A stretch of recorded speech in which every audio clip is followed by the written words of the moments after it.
Refrigerator at washing machine, simpleng pangarap pero malapit nang matupad. Tara, nandito nga po pala tayo sa Imperial Appliance. Ang pinakamurang tindahan ng appliances dito sa bayan ng Lucena. Welcome nga po pala sa Kuya Bri Vlogs. Silipin na natin. Tara, let's go! Yung nga po palang napili natin na brand ay Panasonic. 35,499 po yung price niya. Ito po at makikita nyo na napakaganda niya. At meron po siyang 373 na energy efficiency ratio. So matipid na po siya. Ito nga po pala yung controls niya. Touchscreen na po ito kaya napakadali na at napakaganda. At dito po natin makikita sa loob yung mga lagayan niya.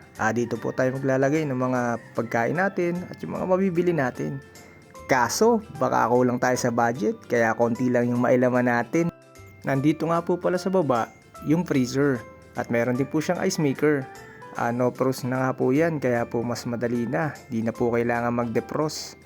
Kaya makikita natin na napakaganda at marami tayong pwedeng ilagay. Kaya ano pang hinihintay nyo?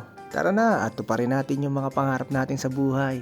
Kahit paunti-unti, kakayanin natin at pagsusumikapan natin.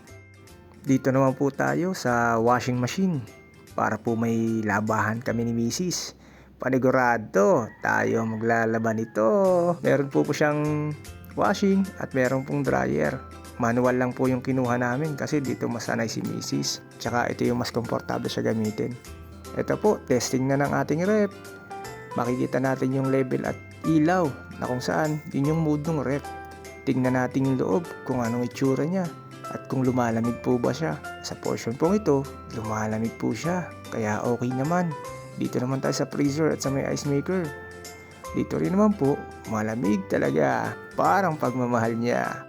Charot! Yung washing natin, na-testing na po yan. Kaya gumagana na po talaga yan. Kaya pwede na natin uwi. May pabaon pa pala silang fabric conditioner. Salamat nga po pala kay Kuya Raymond. Na-process agad natin yung mga appliances natin.